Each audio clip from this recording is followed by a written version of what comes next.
Hello everyone and welcome to GS Puran. आज हम अपने एनसीईआरटी इनिशिएटिव को कंटिन्यू करेंगे।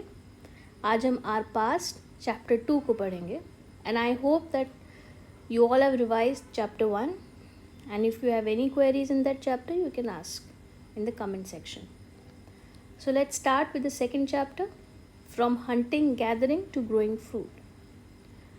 Now, the earliest people, why were they on the move? Now the question is कि जो पहले के लोग थे वो चलते क्यों रहते थे हमेशा. हंटर गैदरर्स जो थे वो हमेशा चलते क्यों रहते थे. सो उसके बहुत सारे रीज़न इसमें लिस्ट किए गए हैं.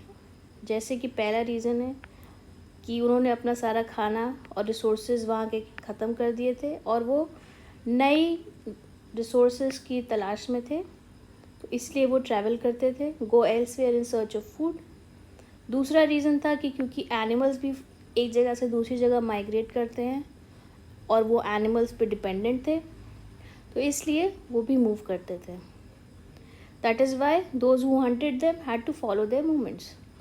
तीसरा रीज़न है कि plants and trees bear fruit in different season, so people may have move from season to season in search of different kind of plants. कोई प्लांट होता है जो ठंडी में होता है, कोई गर्मी में होता है. सो डिपेंडिंग कि कहाँ पे कौन सा फूड मटेरियल अवेलेबल था, तो उसके अकॉर्डिंग वो मूव करते थे. ना हमारा फोर्थ रीज़न है people, plants, animal need water to survive. और कुछ सोर्सेज होते हैं पेरिनियल, कुछ सोर्सेज होते हैं सीजनल. तो ड्राई सीजन में हो सकता है इन सर्च ऑफ वाटर वो जगह से जगह मूव करते हैं. तो हमारे 4 रीजन्स हैं कि why were people on the move. ठीक है, तो एक पहला रीज़न हमारा क्या हो गया, रिसोर्सेज. दूसरा रीज़न हमारा क्या हो गया, एनिमल्स मूवमेंट. और तीसरा हो गया plants seasonal. And fourth water resources. So ऐसे साइड में स्क्रिबल कर लेना ठीक रहता है क्योंकि उससे आपका रिवीजन ईजी हो जाता है. Now how do we know about these people. हमें इन लोग के बारे में कैसे पता चला. तो हमें पता चला वो जो टूल्स यूज़ करते थे, tools of stone, would, bone.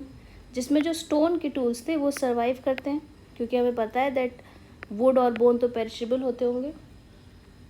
Now ये एक फिगर है स्टोन टूल का. A stone tool may be use for digging. ये देखिए इसमें ये डिग कर रहे हैं जो ये प्लांट है इसको खाने के लिए. नाउ ये जो मैप है यहाँ पे, ये हमारी कुछ इम्पोर्टेंट आर्कियोलॉजिकल साइट्स हैं. तो इसमें दे रखा है कि जो रेड ट्रायंगल हैं वो हमारे बताते हैं कि हमें यहाँ पे एविडेंस ऑफ हंटर और गैदरर्स मिले हैं. तो ये रेड साइन कौन से हैं, पहला है भीमबेटका, हंगसी और कुरनूल केव्स. तो यहाँ पे हमारे एविडेंस मिले हैं किसके, हंटर गैदरर्स के.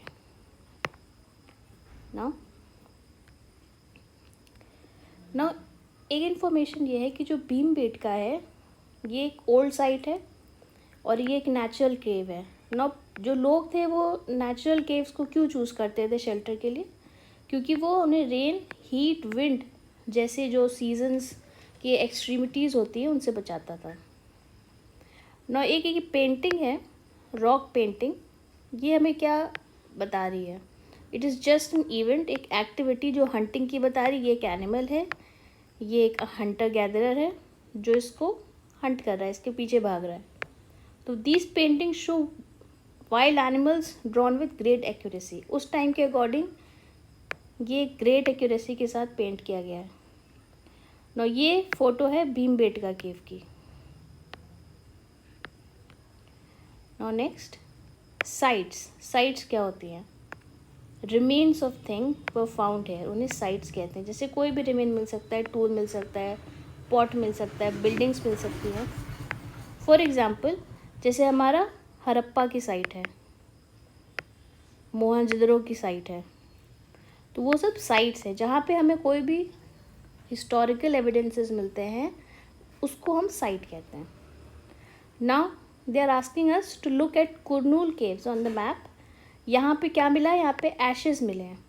एशेस मिलने से क्या सिग्निफाई होता है कि वो फायर का यूज़ करने से फेमिलियर थे, वो लोग जानते थे कि आग कैसे जलाते हैं, आग लगाते नहीं कैसे जलाते हैं, और उसको बहुत सारी चीज़ों के लिए यूज़ कर सकता है। ये सब हम अजम्पशंस लेके चल रहे हैं, ये हम कोई कंक्लूसिवली नहीं बोल सकते हैं, but it's just that we are making assumptions कि वो उसको खाने के लिए यूज़ कर सकते हैं, मीट रोस्ट करने के लिए, या एनिमल्स को भगाने के लिए यूज़ कर सकते हैं। नो, हम मैप में देख लेते हैं कुरनूल केव्स क्या कहाँ हैं। ये है हमारी कुरनूल केव्स, और यहाँ पे हमें क्या मिला है ऑलरेडी, हंटर गैदरर्स की evidence. Now moving ahead, name and dates. Now archaeologists have given the earliest period Paleolithic। तो Paleolithic को सबसे पहला पीरियड कहा गया है। ये कब से कब तक है? 2 million years ago to 12,000 years ago। Okay, और क्योंकि ये इतना बड़ा स्ट्रेच ऑफ टाइम है तो उसको उन्होंने 3 एरियाज़ में डिवाइड किया है, लोअर, मिडिल, अपर।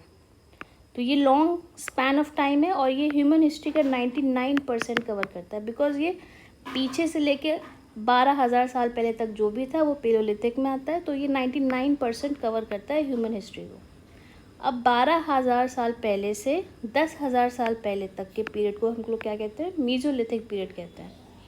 इसमें माइक्रोलिथ्स यूज़ हुए हैं, जिन्हें हम टाइनी टूल्स जो इस पीरियड में फाउंड होते हैं उसी पे इसका नाम पड़ा है। वन थिंग मोर, पेलियोलिथिक जो है वो एक 2 ग्रीक वर्ड्स को मिला करके बना है। पेलियो जिसका नाम मतलब होता है ओल्ड, और लिथोस जिसका मतलब होता है स्टोन। सो बिकॉज इस पीरियड में स्टोन टूल्स की इम्पोर्टेंस बहुत ज़्यादा थी, इसीलिए इसी के नाम पे इस पीरियड को रख दिया गया है। नाउ 10,000 ईयर्स अगो जो स्टेज थी उसको हम न्यूलिथिक कहते हैं। तो जैसे जैसे हम आगे बढ़ते हैं वैसे वैसे स्टैंडर्ड ऑफ लाइफ में एडवांसमेंट होते हमें दिखाई देते हैं, जो हम आगे के चैप्टर्स में देखेंगे। तो पहला फेज़ क्या है? पेलियोलिथिक। पेलियोलिथिक के बाद मीजोलिथिक, मीजोलिथिक के बाद नियोलिथिक। पेलियो में भी 3 फेज़ में डिवाइड किया क्योंकि ये सबसे लॉन्गेस्ट पीरियड है, तो इसको लोअर, मिडिल और upper. Now moving ahead, a changing environment. Now अब ये देखा गया है कि अराउंड 12,000 ईयर्स अगो, 12,000 साल पहले क्लाइमेट में चेंजेस हुए, कंडीशंस थोड़ी वार्म होने लगी। उससे क्या हुई कि ग्रासलैंड्स जो घासें होती हैं उनका डेवलपमेंट हुआ। अब उनका डेवलपमेंट हुआ तो उनको खाने वाले जानवर जैसे कि डियर, एंटेलोप, गोट, शीप, कैटल, इनका भी इंक्रीज़ हुआ नंबर। इसके बाद जब इनका नंबर इंक्रीज़ हुआ तो जो इनको हंट करते हैं एनिमल्स, उन्होंने उनको फॉलो किया और उनकी फूड हैबिट्स को देखा, उनका ब्रीडिंग सीजन को देखा। अभी तक क्या होता था कि जो एनिमल्स थे उनको ये हंटर्स हंट करते थे, बट अब उन्होंने स्टार्ट किया इनको स्टडी करने का, इनको फॉलो करने का, इनकी फूडिंग हैबिट, ब्रीडिंग सीजन को स्टडी करने का। और यहाँ से शुरू हुआ ट्रेंड हर्डिंग और रेयरिंग का, एनिमल की हर्डिंग का मतलब पशुपालन का। फिशिंग भी एक इम्पॉर्टेंट चीज़ बन गई इस टाइम पे। सो इससे क्या हुआ? Beginning of farming and herding. Grain bearing grasses, जो यहाँ पे ग्रासलैंड का डेवलपमेंट हुआ था, तो ग्रेन बेयरिंग ग्रासेस जैसे कि वीट, बार्ली, राइस, ये ग्रो होने लगी सब कॉन्टिनेंट में। मेन, विमेन, चिल्ड्रन सब इनको कलेक्ट करते थे। पीपल जो थे वो अट्रैक्ट करते थे और टेम करते थे एनिमल को by leaving food for them, जैसे जिसे हम चारा कहते हैं, और उनको शेल्टर देते थे। और फर्स्ट एनिमल जो हिस्ट्री में टेम हुआ है वो है वाइल्ड एंसेस्टर ऑफ डॉग। तो this can be an important question for prelims, so have a note of it. Now wild dog was the first animal. और क्या कौन कौन से एनिमल थे? जैसे कि शीप, कैटल, पिग, ये सब की हर्डिंग होती थी। Often people protected these animals from attacks by other wild animals, and that is how they became herders. जो ये लोग जो इन एनिमल्स को टेम करते थे, ये लोग इनको प्रोटेक्ट करते थे दूसरे वाइल्ड एनिमल से। सपोज उनके पास कोई डियर थी, उनको उन्होंने टेम किया है ना, अगर कोई टाइगर आके उसको हंट करेगा तो उससे वो उसको प्रोटेक्शन देते थे। तो ऐसे ही इनको हर्डर्स कहने लगे। Know what is domestication? People grow plants and look after animals, इसको हम डोमेस्टिकेशन कहते हैं। जब हम डोमेस्टिकेशन करते हैं प्लांट्स एंड एनिमल का, तो वो जो वाइल्ड एनिमल्स और प्लांट्स होते हैं उससे डिफरेंट हो जाते हैं, क्योंकि वो सिलेक्टेड प्लांट्स होते हैं जो कि डिजीज़ को प्रोन नहीं होते हैं ज़्यादा, और उनकी ब्रीडिंग जेंटल होती है विद रिस्पेक्ट टू एनिमल्स, तो इसीलिए वो वाइल्ड से फिर अलग दिखने लगते हैं। और डोमेस्टिकेशन जो था वो एक ग्रेजुअल प्रोसेस था, बहुत पार्ट्स में हुआ है वर्ल्ड में, but it began around 12,000 years ago. वही जो मैंने बताया था अभी आपको कि जो क्लाइमेट में चेंजेस हुए, जिससे ग्रासलैंड्स का डेवलपमेंट हुआ, उससे उनको खाने वाले एनिमल्स का डेवलपमेंट हुआ, एंड उसी से डोमेस्टिकेशन भी एक इम्पॉर्टेंट चीज़ हो गई। Now a new way of life, क्योंकि ग्रासलैंड्स का डेवलपमेंट हुआ, एनिमल्स का डेवलपमेंट हुआ, तो फूड बन रहा था, सीड्स जो फिर उनको दोबारा से ग्रो करेंगे, उनको भी स्टोर करने के लिए हमें चीज़ें चाहिए थी। जो ग्रेन थी उसको खाना भी था, उसको और उसकी जो सीड थी उसको भी स्टोर करना था, इसलिए स्टोरिंग के लिए नीड पैदा हुई, जिससे लार्ज क्ले पॉट्स, बास्केट और ग्राउंड में पिट्स डग होने लगी, जैसे हम ग्रेट ग्रैनरी देखते हैं, जो अभी हम आगे के चैप्टर्स में देखेंगे जब हम IVC पढ़ेंगे। तो उसमें इंडस वैली के पीपल ग्रैनरीज बना के रखते थे। ये क्ले पॉट्स, इनमें भी स्टोरेज होता था। So now rearing animals, now animal जो होते हैं वो अपने आप मल्टीप्लाई करते हैं, और they provide us food, meat, milk, तो इसीलिए एनिमल्स को स्टोर ऑफ फूड भी कहते हैं। Now let's again turn to map 2 and find out about first farmers and herders.